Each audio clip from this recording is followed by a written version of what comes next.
ಯಾಕೆ ಕಿರ್ಚಿದ್ದೀರಾ? ನಾನು ನಿಮ್ಮನ್ನು ಕಿಡ್ನಾಪ್ ಮಾಡ್ತಿಲ್ಲ. ಕಿಡ್ನಾಪ್ ಮಾಡೋಕ್ಕೂ ಮುಂಚೆ ನನಗೆ ಹಾರ್ಟ್ ಅಟ್ಯಾಕ್ ಆಗೋಗಿರೋದು. ಯಾರಾದರೂ ಹಿಂಗೆ ಹೇಳಿತಾರ ಚಿಲ್ಲರೆ ಡಾಕ್ಟ್ರೆ? ಬುದ್ಧಿ ಇಲ್ವಾ ನಿಮಗೆ? ರೀ ಕನ್ನಡಕ, ಹಾರ್ಟ್ ಅಟ್ಯಾಕ್ ಅಂತೆಲ್ಲ ಹೇಳಬೇಡಿ. ನನ್ನ ಹಾರ್ಟ್ಗೆ ತಡ್ಕೊಳಕ್ಕಾಗಲ್ಲ. ಅದೆಲ್ಲ ಇರಲಿ, ಇಷ್ಟು ಅರ್ಜೆಂಟಾಗಿ ಹೇಳಿದ್ರಲ್ಲ, ಏನು ವಿಷಯ? ಆ್ಯಕ್ಚುಲಿ ನಾನು ನಿಮ್ಮ ಹತ್ರ ಮಾತಾಡಬೇಕು ಅಂತ ವೆಯ್ಟ್ ಮಾಡ್ತಿದ್ದೆ ಗೊತ್ತಾ, ನೀವೇ ಬ್ಯುಸಿ ರೀ. ಆದರೂ ನೀವು ಇವತ್ತು ಆ್ಯಂಕರಿಂಗ್ ಏನು ಚೆನ್ನಾಗಿ ಮಾಡಿದ್ರಿ ಗೊತ್ತಾ? ನೀವು ಯಾಕೆ ಈ ಫಾರ್ಮಸಿ ಬಿಟ್ಟು ಆ್ಯಂಕರಿಂಗ್ ಪ್ರೊಫೆಷನ್ಗೆ ಚೇಂಜ್ ಮಾಡ್ಕೋಬಾರ್ದು? ಜಾಸ್ತಿ ಅಟ್ಟ ಕೇಳಿಸ್ಬೇಡಿ ಆಯಿತಾ? ನಾನು ನೀನು ಫಾರ್ಮಸಿಲಿದ್ರೇ ಚೆಂದ. ಯಾಕೆ ಗೊತ್ತಾ, ಡೈಲಿ ನಾನು ನಿನ್ನ ಮುಖ ನೋಡ್ಬೋದಲ್ಲ. ನೀನೇನಾದರೂ ಆ್ಯಂಕರ್ ಆದರೆ ನಾನಂತೂ ಮೈಕ್ ಆಗೋದೇ ಕಷ್ಟ ಆಗತ್ತಪ್ಪ. ಅಬ್ಬಬ್ಬಬ್ಬಬ್ಬಾ, ಎಷ್ಟು ಮಾತಾಡ್ತೀರಾ ನೋಡಿ. ನನಗಿವಾಗ ಕೆಲಸ ಇದೆ, ನಾನು ಹೋಗಬೇಕು. ಅದೇನು ವಿಷಯ ಅಂತ ಹೇಳಿ. ಹೇಳ್ತೀನಿ.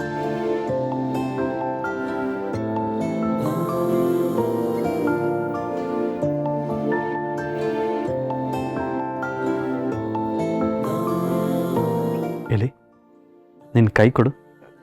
ಯಾಕೆ? ಅಯ್ಯೋ, ಯಾಕೆ, ಏನು, ವೈ? ಎಷ್ಟು ಪ್ರಶ್ನೆ ಕೇಳ್ತೀಯಾ? ಸುಮ್ಮನೆ ನಾನು ಹೇಳಿದ್ನ ಕೇಳಬೇಕಪ್ಪ. ನಾನು ನಿನ್ನ ಮೆಹಂದಿ ನೋಡಬೇಕು. ನೀವು ಮೆಹಂದಿ ನೋಡ್ಬೇಕಾ?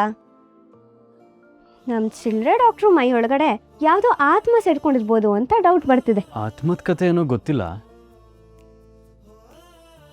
ಆದರೆ ಈ ಹಾರ್ಟ್ ಒಳಗಡೆ ಯಾರೋ ಬಂದು ಕೂತಿರೋದಂತೂ ಪಕ್ಕ.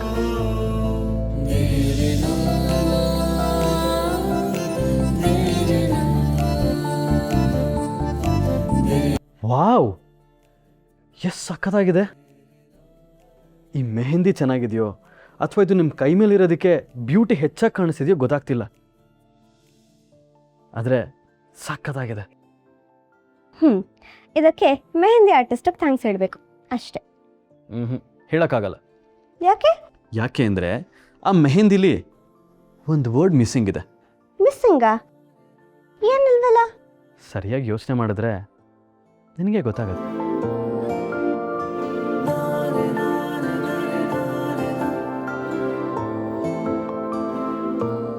ಈ ಸುಂದರವಾದ ಕೈ ಮೇಲೆ ಎಸ್ ಅನ್ನೋ ಒಂದೇ ಒಂದು ಲೆಟರ್ ಇದ್ದಿದ್ರೆ ತುಂಬ ಚೆನ್ನಾಗಿರ್ತಿತ್ತು. ಈ ಡಿಸೈನ್ ಕೂಡ ಕಂಪ್ಲೀಟ್ ಆಗ್ತಿತ್ತು.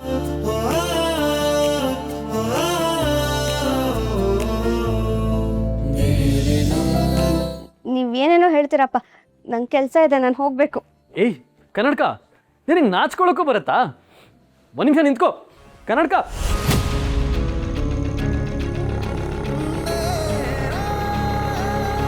ಯಾಕೋ ಸಂಜು ಬಿಹೇವಿಯರ್ ಚೇಂಜ್ ಆಗ್ತಾ ಇದೆಯಲ್ಲ? ಹಾಂ,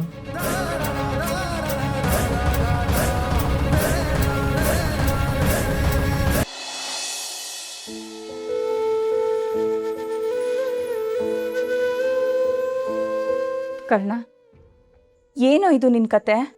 ಯಾಕೇನಾಯ್ತು? ನಾನು ಆರಾಮಾಗಿದ್ದೀನಲ್ಲ, ನೀರು ಬಿಸಿ ಮಾಡ್ಕೋತಿದ್ದೆ. Any problem? ಈ ಪ್ರಶ್ನೆನ ನಾನು ನಿನ್ನನ್ನು ಕೇಳಬೇಕು.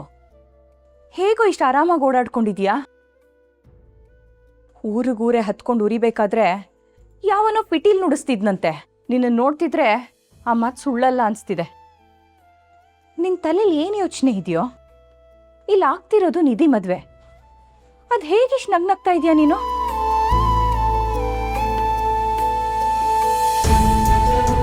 ನನಗೆ ಗೊತ್ತು ಕಣೋ, ಬದುಕು ಬೆಂಕಿ ಮೇಲೆ ಇದ್ರು ಹೂವಿನ ಸುಪ್ಪತ್ಕೆಲಿರೋರ್ ಥರ ಇರ್ತೀಯ.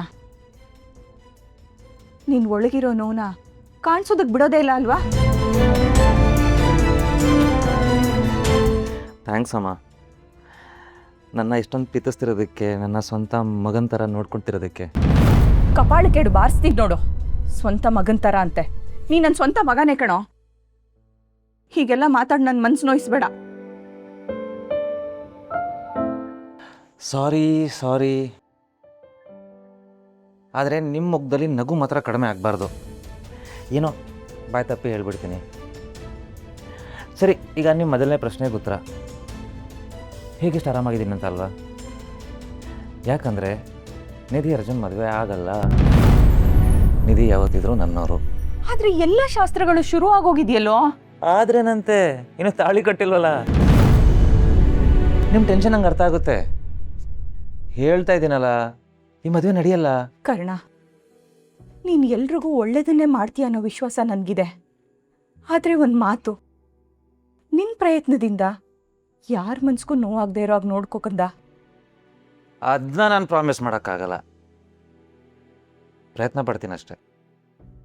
ಗರ್ಭದಿಂದ ಮಗು ಹೊರಗಡೆ ಬರುವಾಗ ನೋವಾಗೋದು ಪ್ರಕೃತಿ ನಿಯಮ ಅಲ್ವಾ? ಎಷ್ಟಾದರೂ ನಾನು ಗೈನಕಾಲಜಿಸ್ಟು. ಆದಷ್ಟು ನಾರ್ಮಲ್ ಡೆಲಿವರಿ ಟ್ರೈ ಮಾಡ್ತೀನಿ. ಆಗಿರುವಾಗ ನೋವು ಅನಿವಾರ್ಯ. But I will try my level best. Don't worry ಅಮ್ಮ.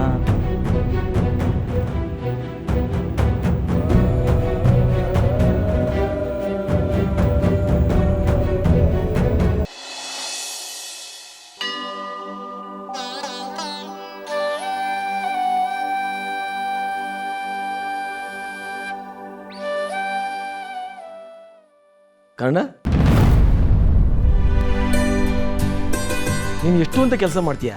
ಸ್ವಲ್ಪ ರೆಸ್ಟ್ ಮಾಡು. ಎಲ್ರಿಗೂ ತುಂಬ ಆಯಾಸ ಆಗಿದೆ. ಇನ್ನೇನು ಮದುವೆ ಹತ್ರನೇ ಬಂದ್ಬಿಡ್ತಲ್ಲ. ಅವತ್ತು ನೀನು ಕಣ್ಣನ್ನು ಗುಳಿ ಬೀಳಿಸ್ಕೊಂಡು ಎಲ್ಲರ ಮುಂದೆ ಓಡಾಡ್ತಾ ಇದ್ರೆ ಅಷ್ಟು ಚೆನ್ನಾಗಿರಲ್ಲ. ಇವ್ರಿವಾಗ ಸಿಟ್ಟಲ್ಲಿ ಏನು ಹೇಳದೆ ಇದ್ರೆ ಸಾಕು. ನೀವು ಹೇಳಿದ್ದು ಕರೆಕ್ಟಪ್ಪ. ಆದರೆ ಒಂದು ವಿಷಯ ಗೊತ್ತಾ? ಕೆಲಸನ, ಅದರಲ್ಲೂ ಒಳ್ಳೆ ಕೆಲಸನ ಇಷ್ಟಪಟ್ಟು ಮಾಡಿದ್ರೆ ಆಯಾಸ ಆಗಲ್ಲ.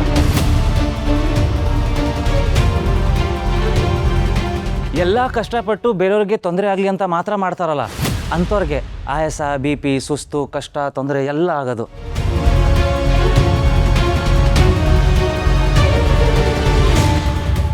ಹೌದೇಳಿ, ಮತ್ತೆ ಕುಂತ್ರೆ ಸೊಂಟ ನೋವು, ಎದ್ರೆ ಕಾಲು ನೋವು ಅನ್ನೋ ಥರ ಅಲ್ಲ. ನಾವೆಲ್ಲ ಉತ್ಸಾಹಿ ತರುಣ್ರು. 4 ಕೆಲಸ ಮಾಡಿದ್ರೆ ನಮ್ಗೇನು ಆಗೋದಿಲ್ಲ. ಅದರಲ್ಲೂ ನಮ್ಮ ಕರುಣಾ ಸರ್ ಜೊತೆಗೆ ಸೇರ್ಬಿಟ್ರೆ ಸೌತ್ ಆಫ್ರಿಕಾಗೆ ಹೋಗಿ ಫುಟ್ಬಾಲ್ ಆಡೋಕ್ಕೂ ಎನರ್ಜಿ ಇರುತ್ತೆ ಅಂತೀನಿ.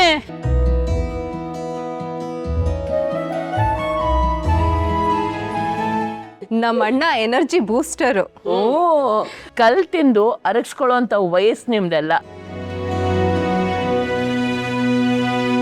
ನೀವು ಖುಷಿಯಾಗಿ ಕೆಲಸ ಮಾಡ್ತಿರೋದು ನೋಡಿದ್ರೆ ನಮಗೂ ಹುಮ್ಮಸ್ ಜಾಸ್ತಿ ಆಗುತ್ತೆ.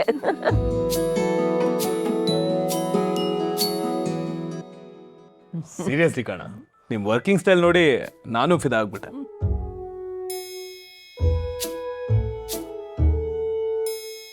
ನಿಮ್ಮನ್ನ ಯಾಕೆ ಎಲ್ಲರೂ ಇಷ್ಟಪಡ್ತಾರಂತ ಸಪ್ರೇಟಾಗಿ ಏನು ಹೇಳೋದು ಬೇಡ, ನೋಡಿದ್ರೆ ಗೊತ್ತಾಗುತ್ತೆ.